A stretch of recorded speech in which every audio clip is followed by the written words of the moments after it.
Je voudrais simplement faire un petit commentaire moral sur la soirée électorale d'hier soir, puisque tout le monde fait de la morale. Je pense que les Français sérieux, il y en a encore quelques-uns, n'ont pas pu s'empêcher d'être consternés de cette soirée électorale, comme de la précédente d'ailleurs.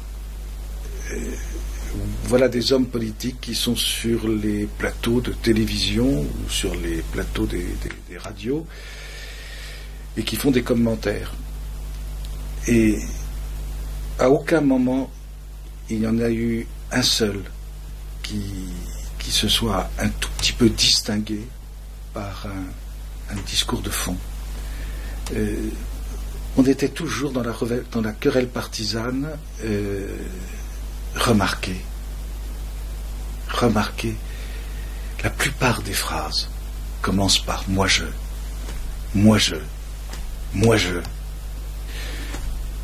On a le sentiment que tous ces fils de famille, parce que ce sont tous des fils de famille, ou à peu près, à quelques exceptions près, qui ont tous fait de très bonnes études, il faut quand même le rappeler. François Hollande, il est passé par le collège Saint-Jean-Baptiste de La Salle, il sort d'une excellente famille, il n'a jamais eu aucun problème, ce garçon. Il a toujours eu son croissant et son chocolat ou son café le matin. Il n'a jamais compté ses tickets de métro, il ne sait pas ce que c'est que la misère, il en parle, c'est une matière à discours pour lui. Mais de même, Ségolène Royal, qui a fait de très bonnes études, je crois que c'est elle chez les Ursulines, Martine Aubry, elle sort des oiseaux. Enfin, il faut quand même avoir une considération réelle de toutes ces choses-là. Il est en train de se préparer une autre société par derrière. Mais cette génération est encore une génération de profiteurs. Ce sont des gens qui ont fait d'excellentes études parce qu'ils ont été soutenus par leur famille, parce que M. Hollande pouvait préparer ses examens dans un joli manoir normand et que voilà, il n'a jamais eu une difficulté de ce côté-là. Il a toujours eu un portefeuille rempli et aucun souci de l'avenir. D'autre part, parmi eux, il n'y a pas un véritable entrepreneur. Pas un seul, on les regardait tous, mais quel est celui qui se... parmi eux qui se dit, mais comment vais-je payer mes employés à la fin du mois? Comment vais-je faire pour maintenir mon entreprise? Comment vais-je faire pour maintenir la véritable entreprise qui est toujours une PME? Les très grosses entreprises, très malheureusement, ceux qui sont à la tête, ce sont des managers, comme on dit, pour employer ce mot qui n'est pas français ou qui était autrefois français mais qui ne l'est plus. C'est navrant.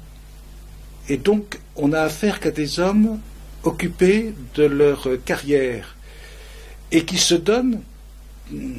Balzac a montré ça, mais de façon merveilleuse dans sa comédie humaine, de façon merveilleusement triste d'ailleurs.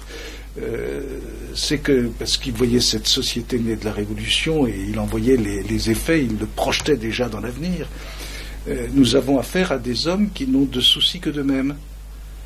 Le mot France, c'est un mot, le mot peuple, c'est un mot, c'est des discours, il n'y a aucune réalité concrète. Ils rentrent tous dans un TGV, ils prennent un jet, ensuite ils se retrouvent dans une belle maison, ils ont toujours des hôtesses ou des huissiers pour leur ouvrir les portes, ils ont des gendarmes au garde à vous, qui sont des hommes certainement, du point de vue du fond, qui ont des âmes plus belles que la leur, car eux sont des gens retors pour être arrivés là où ils sont.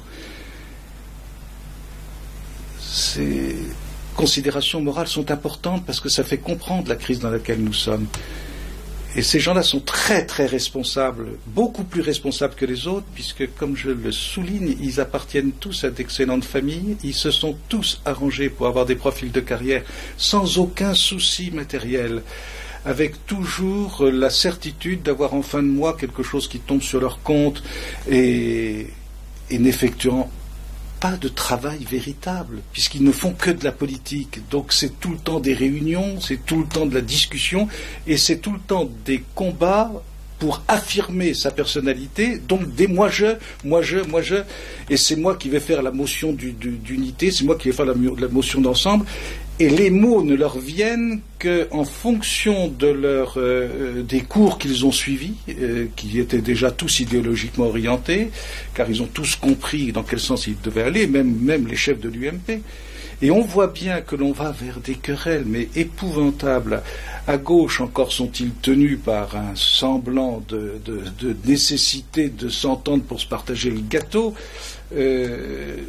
Mélenchon fera partie du lot, même s'il dit qu'il ne sera pas ministre, il ne sera peut-être pas ministre, mais il va se donner un rôle important. Mélenchon en voilà encore un. C'est une mystification. Ce personnage qui sort également, lui aussi, il a reçu une excellente formation. Il est sénateur.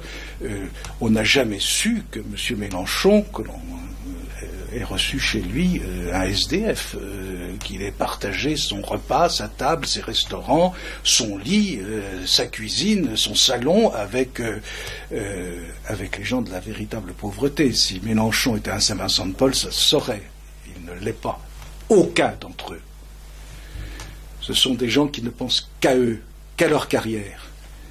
Et pour eux, la République est un mot très commode, parce que c'est un mot abstrait dont ils peuvent couvrir leur façon de parvenir au pouvoir. Je conseille de relire Topaz de Pagnol. Et je crains fort qu'on retourne à ce genre de république-là. Mais à l'UMP, c'est la même chose. Déjà, on voit très très bien que Nicolas Sarkozy s'éloignant, c'est la querelle des chefs. C'est moi je. Et ça va aboutir à des querelles, mais épouvantables, et à des atmosphères épouvantables. Et ils vont se couvrir du mot France. Mais la France mérite mieux. Et cette classe est très coupable, car c'est une classe. Ce sont des privilégiés. Tous. Je le répète, appartenant à de bonnes familles, quel que soit le niveau social, tous appartenant à de bonnes familles, la plupart ayant reçu une formation chrétienne, la plupart sortant des très bons collèges, tous ayant eu, ou à peu près, des petits problèmes personnels au moment de l'adolescence et réglant des comptes. Et ensuite, se choisissant une carrière politique pour satisfaire une ambition personnelle forcenée. C'est pénible, c'est extrêmement pénible. Quand donc la France sortira-t-elle de ce régime de mort et ce régime de profonde immoralité ?